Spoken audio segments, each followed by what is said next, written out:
different. In country after country, governments are large and getting larger. Indeed, I've sometimes presented this as a kind of a syllogism.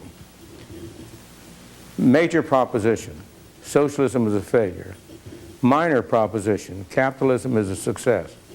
Conclusion, therefore we need more government. A conclusion that hardly follows from those premises, and yet that seems to be what's going on. But is it?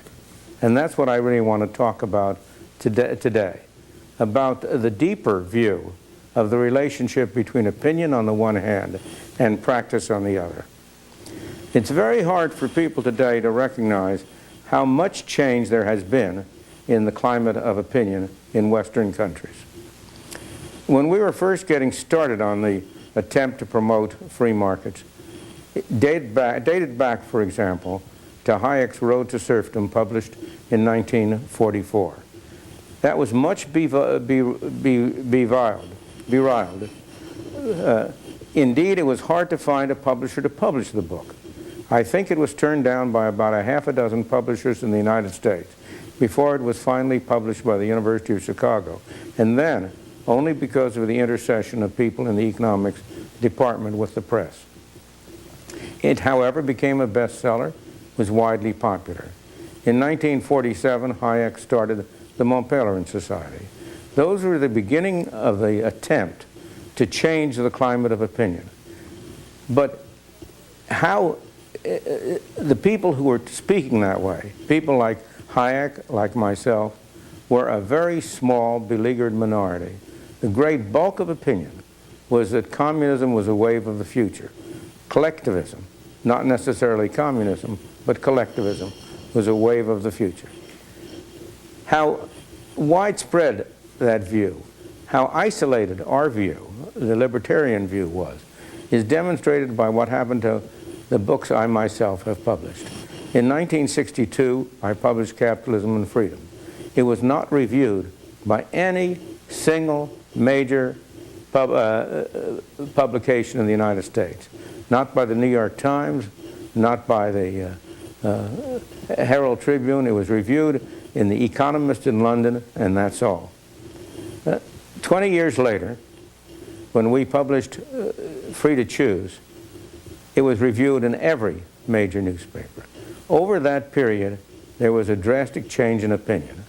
And that change in opinion has been reinforced by the fall of the Berlin Wall and is now almost universal.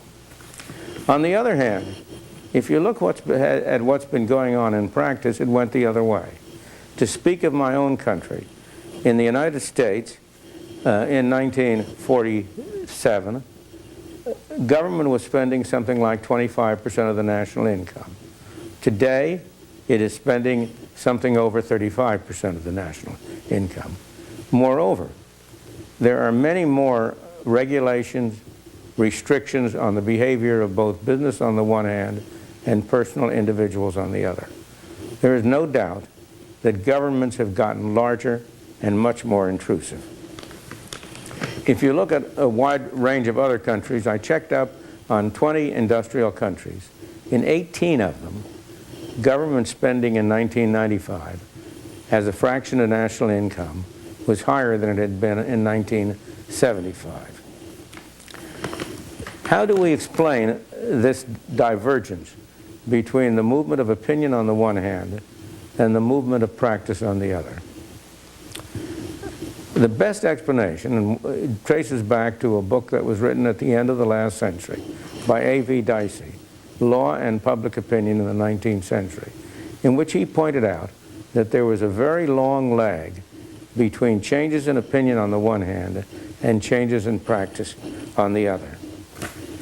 More than a decade ago, my wife and I explored this phenomenon in an article entitled "The Tide in the Affairs of Men."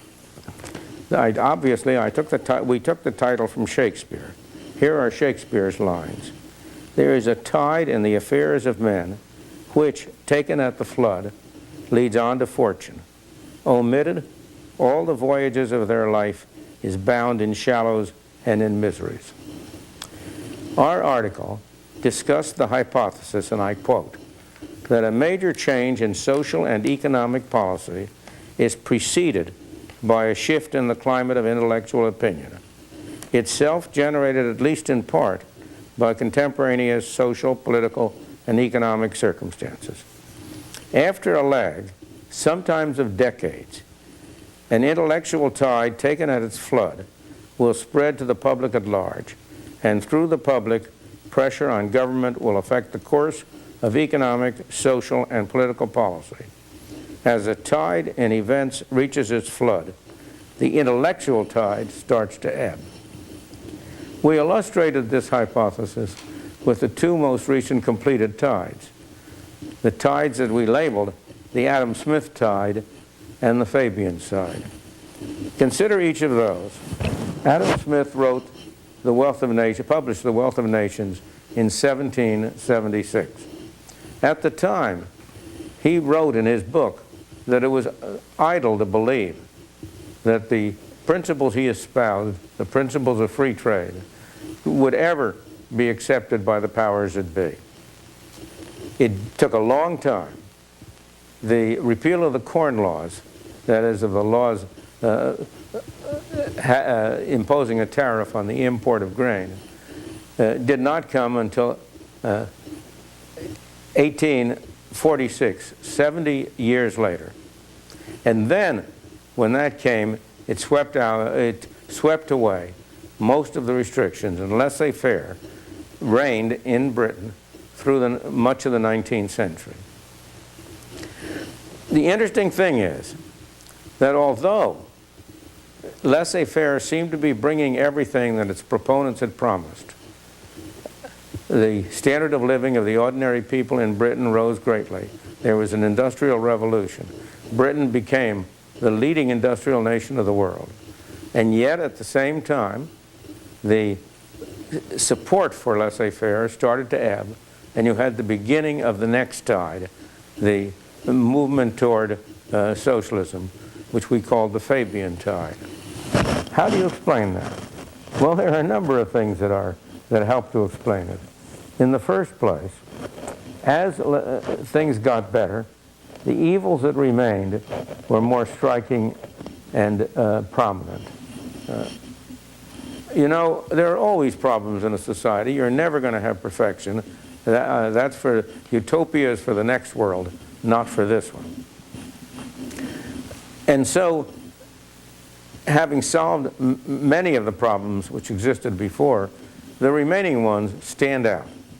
In the second place, one of the main forces helping to, the conquest of laissez-faire ideas was widespread corruption.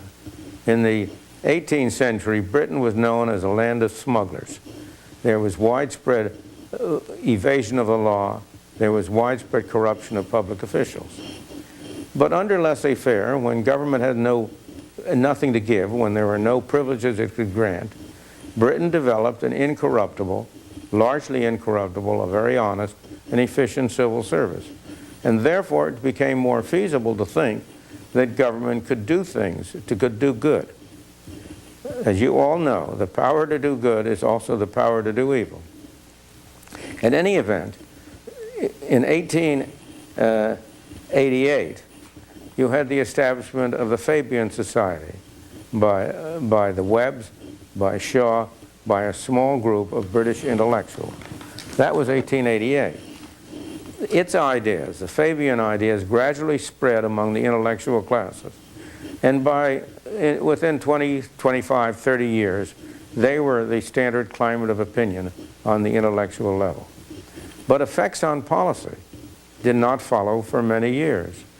The move toward a welfare state really only began just before World War I, with the beginning of Social Security programs. And it didn't come to a full flood until after World War II, 1945, about 60 years after the initial change in the direction of the tide of opinion. In the United States, much the same thing was true. In the 1988, Edward Bellamy published his utopian socialist fantasy looking backward. It sold 1 million copies, which is a tremendous sale in a country whose population was a great deal smaller than the population of the United States is now, if I remember rightly, under 100 million.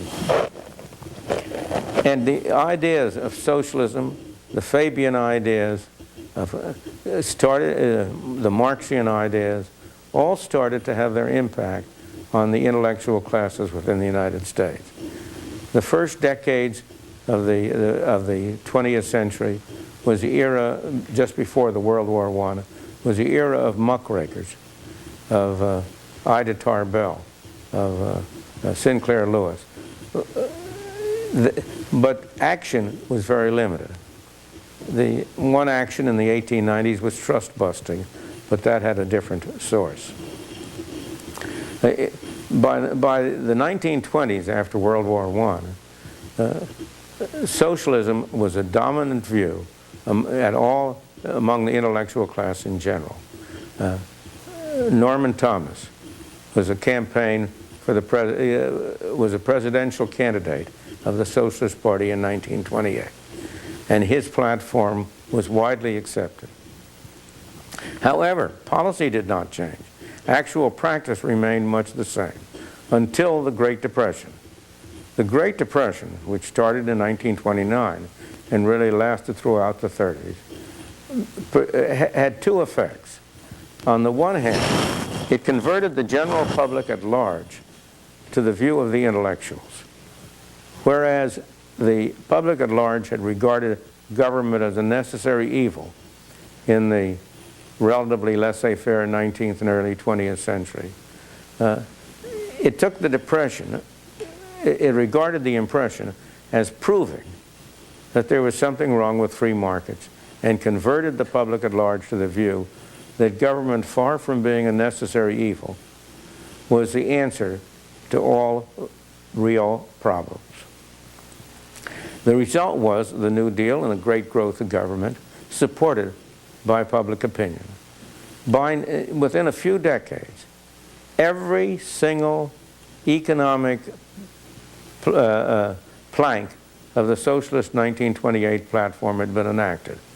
So if you take the Socialist platform of 1928 and read it today, it sounds like a very moderate platform that could be supported by either the Republicans or the Democrats.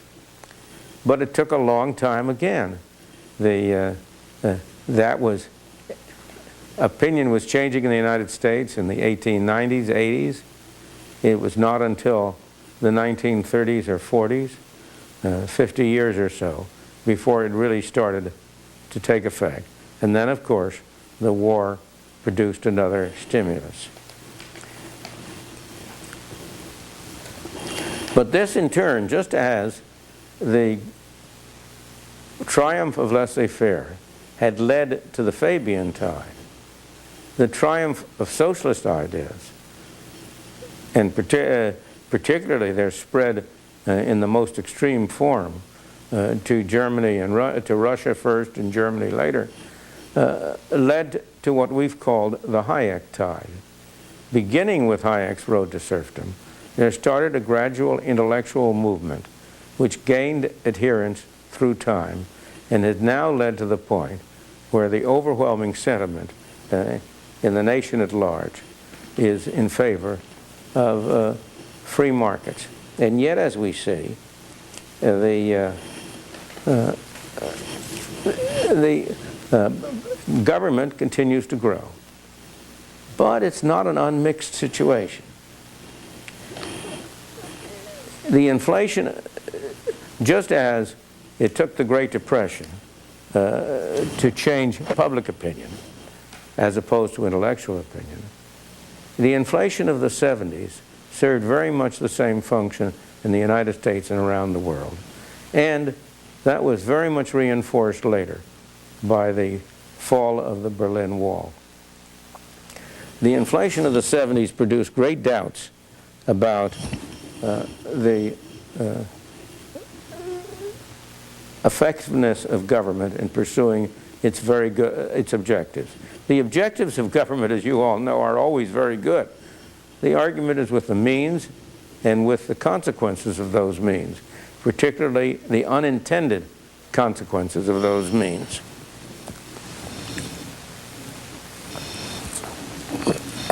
You have to pardon me, but my throat gets very dry as I talk.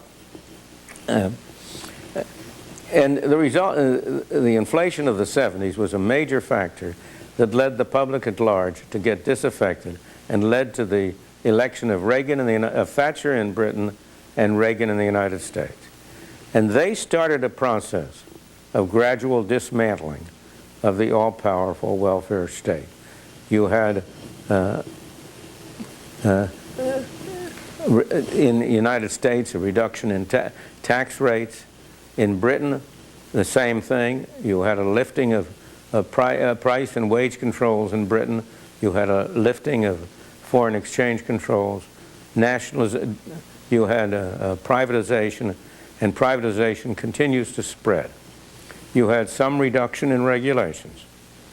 In all cases in the 1980s, both in Britain and the United States, you can say that you were really having an impact of the tide of opinion on actual practice. But unfortunately, that was not very strong, and in my opinion, what has happened since the fall of the Berlin Wall has had a rather surprising effect. The fall of the Berlin Wall cemented the change in the climate of opinion. It really made it universal. But it also led to undue complacency on the part of the West. After all, they were doing it all wrong, and look at what happened to them. We're doing it all right, and look at what's happening to us. We don't really have to change. We can just keep on going as it is. As a result, the pace of movement toward greater liberalization, in the sense in which you and I would use the term liberalization, slowed down. While government did not grow as fast as it had before, it continued to grow in most of the countries, or at most to stabilize. In the United States, it stabilized. Government spending today as a fraction of income is less than it was in 1983, when the Reagan Revolution started to have its impact. In Britain, it's about the same. But in many of the countries of Western Europe, spending today as a fraction of income is higher than it was then.